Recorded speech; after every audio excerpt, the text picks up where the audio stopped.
Muy buenas tardes, bienvenidos al Mundo Ahora de France 24. Yo soy Elena Lozano y todo lo que verá a continuación es noticia. Iniciamos. Nicolás Maduro y su esposa Cilia Flores se declararon no culpables de cargos de narcotráfico, terrorismo y otros delitos relacionados con armas de fuego.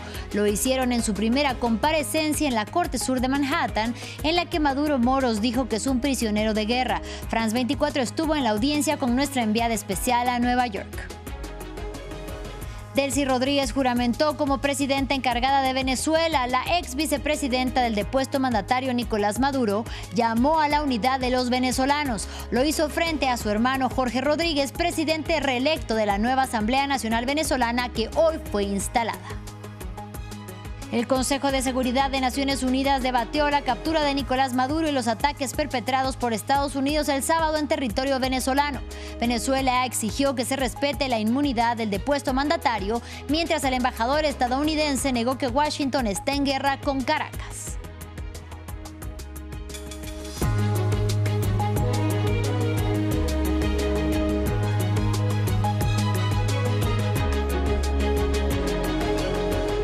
Iniciamos en Estados Unidos. Nicolás Maduro y su esposa Cilia Flores se declararon no culpables de cargos de narcotráfico, terrorismo y otros delitos relacionados con armas de fuego. Lo hicieron en su primera comparecencia ante el juez Alvin K. Hellerstein en la Corte Sur de Manhattan. El depuesto presidente de Venezuela afirmó que es inocente y un prisionero de guerra y que sigue siendo el mandatario de su país. Además dijo que lo capturaron en su casa de Caracas y que por primera vez tenía en sus manos el escrito de acusación en su contra y que prefería leerlo él mismo. France 24 estuvo en la audiencia contra el depuesto presidente y su esposa. Vamos a Nueva York, donde está nuestra enviada especial Natalia Cabrera. Natalia, muy buena tarde. Cuéntanos los detalles de esta primera comparecencia ante el juez de Nicolás Maduro y de su esposa.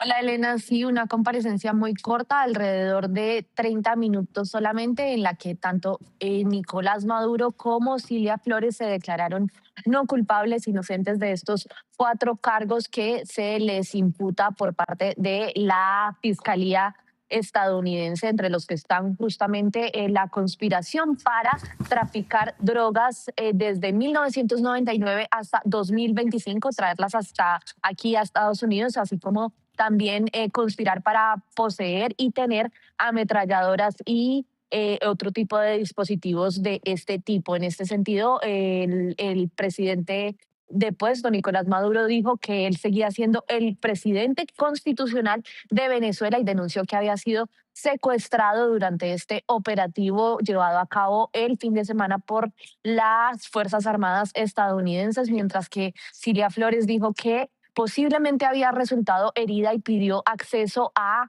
una radiografía para determinar si tenía una fractura o no en una de sus costillas. También ambos se presentaron con una camisa de un color oscuro sobre esta típica camisa de traje naranja en esta audiencia, en la que además se determinó que iba a continuar el juicio el 17 de marzo aquí en Nueva York. También a las 11 de la mañana será esta nueva cita en la que las partes presentarán un cronograma para el juicio, y justamente también han trascendido algunos detalles sobre la defensa de Nicolás Maduro y de Cilia Flores. Se conoció que uno de estos abogados también defendió en su momento a el fundador de Wikileaks, Julian Assange. También, por otra parte, el juez que lleva este caso, que es un juez de 92 años de mucho renombre aquí en Nueva York, que ha llevado otros casos como el de, por ejemplo, el de uno contra las aerolíneas que estaban operando el 11 de septiembre, dijo al abrir todo este proceso que iba a garantizar justamente que se cumpliera el debido proceso y que tuvieran acceso a todos estos derechos que se conocen en los procedimientos estadounidenses, como derecho a un abogado y derecho a guardar silencio, tal vez también, perdón, para que todo lo que digan pueda ser usado o no en su contra. Nicolás Maduro dijo que no conocía estos derechos y una vez se le leyeron, los atribuyó, y también tomó el ofrecimiento de justamente recordado a el juez por parte de la Fiscalía de que podía también consultar a abogados venezolanos como un derecho más que tiene como ciudadano extranjero y que siendo no ciudadano de Estados Unidos. Bien, muchísimas gracias por toda esta cobertura durante el día de hoy a Natalia Cabrera, corresponsal permanente de France 24 en Washington, D.C. Por lo pronto, ahí está para el 17 de marzo la próxima audiencia para Nicolás Maduro y Cilia Flores. Mientras tanto, en Venezuela, el Palacio Federal Legislativo fue escenario de la juramentación de Delcy Rodríguez en Venezuela como presidenta interina del país sudamericano. La ex vicepresidenta del depuesto mandatario Nicolás Maduro llamó a la unidad de los venezolanos y juró que encabezará un gobierno que dé estabilidad y seguridad política. Lo hizo frente a su hermano Jorge Rodríguez, presidente reelecto de la nueva Asamblea Nacional Venezolana, que hoy fue instalada. La llegada de Delcy Rodríguez a Miraflores ocurre tras la captura de Nicolás Maduro y Cilia Flores y su traslado a Nueva York, donde permanecerán en prisión.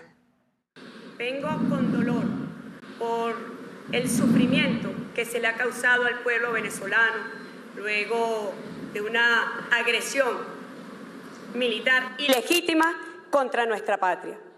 Vengo con dolor por el secuestro de 2 héroes que tenemos de rehenes en los Estados Unidos de Norteamérica, el presidente Nicolás Maduro y la primera combatiente, primera dama de este país, Cilia Flores. Vengo con dolor, pero debo decir que vengo también con honor a jurar en nombre de todos los venezolanos y en nombre de todas las venezolanas. Y al tiempo que el oficialismo venezolano se reunió en el Parlamento para su instalación en Caracas, desde la clandestinidad, la líder opositora María Corina Machado agradeció a Donald Trump por las acciones encabezadas por su gobierno. En un mensaje de ex afirmó que Venezuela será el principal aliado de Estados Unidos. Recordemos que el mandatario republicano dijo que la Premio Nobel de Paz no cuenta con el apoyo necesario en Venezuela y su administración la descartó al menos por el momento para formar parte de una futura administración venezolana. Los venezolanos agradecemos al presidente Donald Trump y su administración por la firmeza y determinación en el cumplimiento de la ley. Venezuela será el principal aliado de Estados Unidos en materia de seguridad, energía, democracia y derechos humanos. La libertad de Venezuela está cerca y pronto vamos a celebrar en nuestra tierra. Vamos a gritar, orar y abrazarnos en familia porque nuestros hijos regresarán a casa. Al tiempo que tuvo lugar la audiencia contra Nicolás Maduro, en paralelo, el Consejo de Seguridad de Naciones Unidas, también en la Gran Manzana, debatió sobre la captura de Nicolás Maduro y los ataques perpetrados por Estados Unidos el sábado pasado contra territorio venezolano. El embajador de la Unión Americana ante la ONU negó que su país esté en guerra con Venezuela y Venezuela, por su parte, exigió que se respete la inmunidad del depuesto mandatario. En tanto, aliados de Caracas como Rusia y China señalaron a Washington de encabezar una operación criminal y exigieron la liberación inmediata del sucesor del exmandatario de Hugo Chávez. Mientras que Colombia comparó la operación estadounidense en Venezuela con los que llamó los peores momentos de injerencias en la región latinoamericana. Cuba lo tachó de acto bárbaro y México condenó lo que llamó inacción de la ONU. Escuchemos a Michael Waltz y al embajador venezolano. Como lo dijo recién ayer el secretario de Estado Marco Rubio, este es el hemisferio occidental. Aquí es donde vivimos.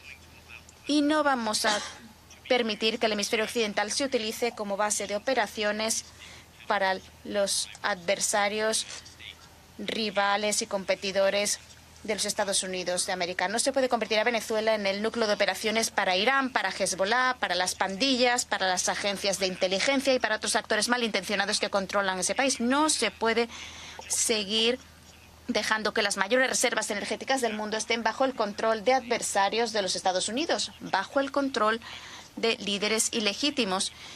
Esta inmunidad no es un privilegio individual, es una garantía institucional que protege la soberanía del Estado y la estabilidad del sistema internacional.